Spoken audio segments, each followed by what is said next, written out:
हरियाणा में 1 अक्टूबर को होने वाले विधानसभा चुनावों को लेकर सभी राजनीतिक दलों के संभावित उम्मीदवारों ने जनता के बीच अपना चुनाव प्रचार अभियान तेज कर दिया है। इसी कड़ी में थानेसर विधानसभा सीट पर चुनावी रण में उतर चुके वरिष्ठ भाजपा नेता जय भगवान शर्मा डीडी द्वारा निकाली जा रही जन आशीर्वाद यात्रा को थानेसर के ग्रामीण और शहरी क्षेत्रों में अपार जन समर्थन मिल रहा है।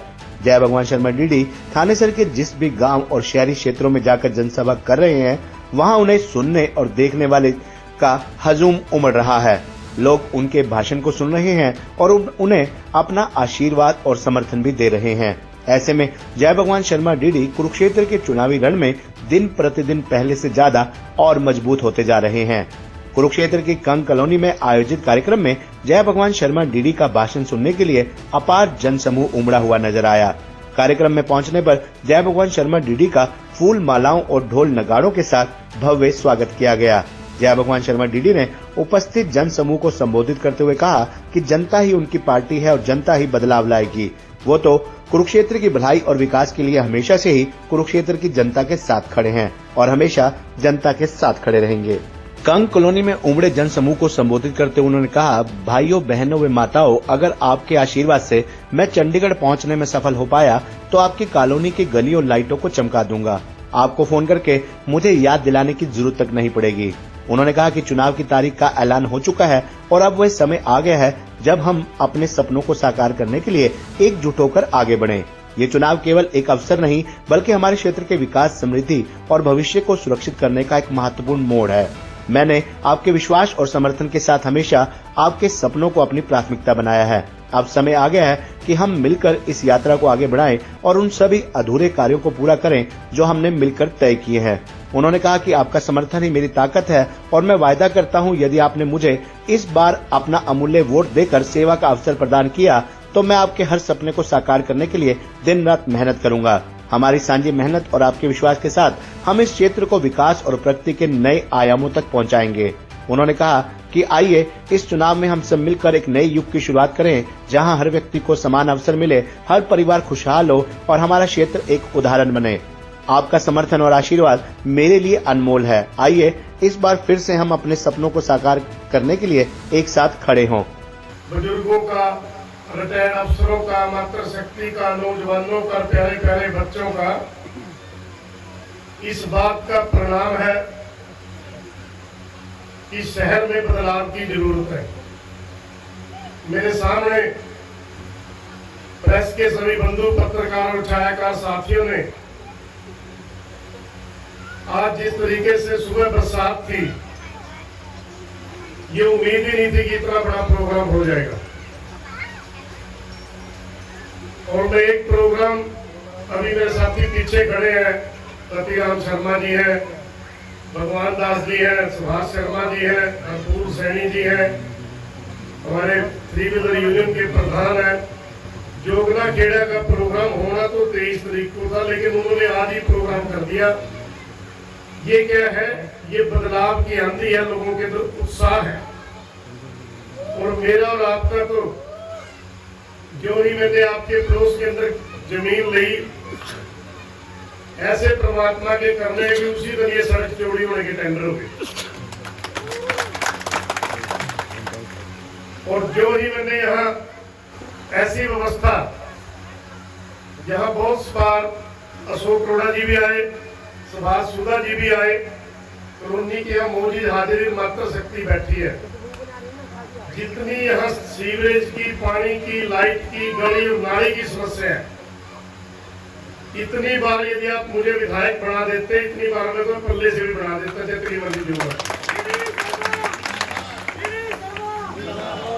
और अब तो मैं साथ लगती इस कॉलोनी के अंदर, मेरा तो ऐसा मन करता है, जिस तरीके से बच्चा बच्चा बाहर है, सारे मौजूद आदमी, सारी मातृशक्ति, और जिस तरीके से आपने मुझे सहयोग और समर्थन दिया, चाहे मैं टिकट पे लड़ूं और चाहे बिना टिकट लड़ूं, तो मैं तो आज अपने बच्चों को कहूंगा कि जो एक कोठी की जगह मेरी यहीं रख लेना, ताकि आपको कहीं तक के ना खाने पड़े।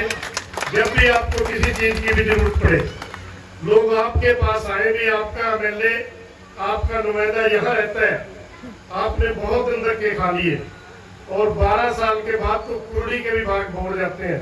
मैंने भी बहुत धक्के खा लिए, मैं भी 40 साल से मर लिया। तो इस बार मुझे हाथ खड़ा करके बताएं, मेरे को टिकट मिलनी चाहिए कि नहीं मिलनी चाहिए, और यदि टिकट ना मिले फिर मेरे को चुनाव लड़ना चाहिए कि नहीं लड़ना चाहिए। तो आज जिस तरीके से आप रक्षाबंधन के पर्व पर आप लोगों ने देखा कि जिन मेरी टीम ने, जिन मेरे साथी योगराज जी जैसे बहादुर आदमियों ने, और बहुत से मेरे पंताराम, जगतराम मास्टर जी बैठे, सतपाल जी, भाई मोनू जी, मनीष जी, मुझे और दे कि अगला जब भी तीज का या कोई ऐसा त्योहार आए मैं उसको थीम पार्क के अंदर बना के दिखाऊंगा आपके आशीर्वाद से। आप ये कहेंगे भी आज तक दुनिया भर के पॉलिटिशियन आए, मैं वोट के लिए नहीं, वोट तो आत्मा से मिलती है, लेकिन वोट के साथ साथ आदमी को ऐसा भी ऑप्शन होना चाहिए।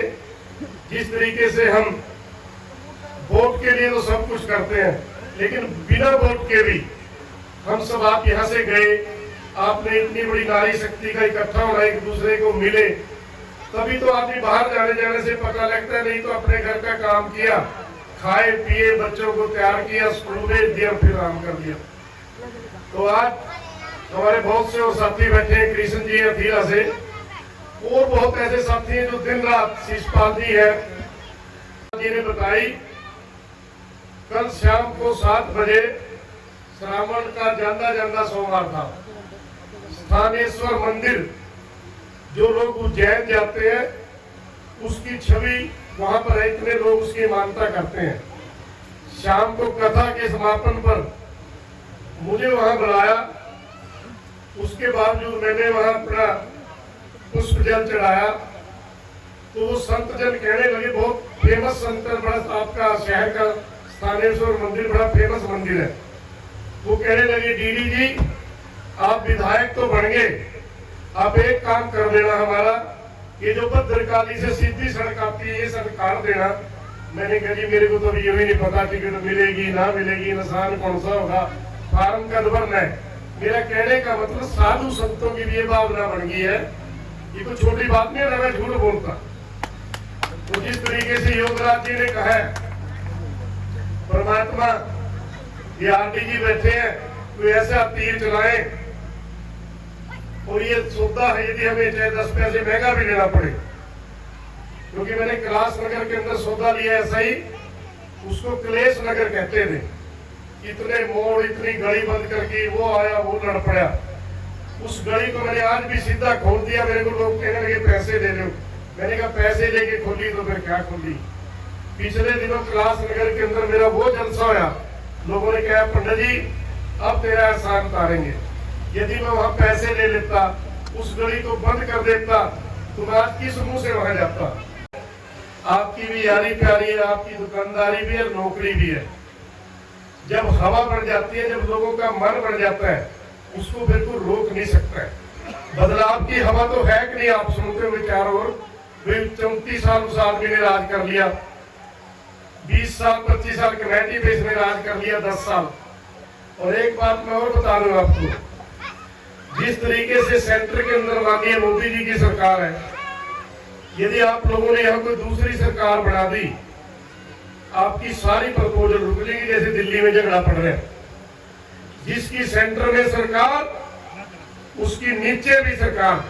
सहमत हो कि नहीं सहमत हो तो हाथ खड़े करो दोबारा, ताकि मोदी जी तक ये बात जाए कि ये लोग तो वोट देने के लिए तैयार है, लेकिन जो एमएलए मंत्री बनके, जो अपने पार्क बना के, अपनी गली नालियां बना के, अपने सीवरेज के काम करके भी यहाँ का क्यों नहीं हुआ। तो मैं अंत में आयोजकों और संयोजकों का धन्यवाद करता हूँ, और परम पिता परमात्मा से ये बेनती करता हूँ कि आपके परिवार में, आपके रिश्तेदार में, आपके खेत खलिहान में, आपके डंगर बच्चे में, आपकी नौकरी और दुकानदारी में, आपके पड़ोस और रिश्तेदारी में परम पिता परमात्मा काल पुरुष वैगुरु खुशियां ले आए, और मुझ जैसे छोटे से आदमी को आप लोगों की सेवा करने का मौका दे। ये 40 साल से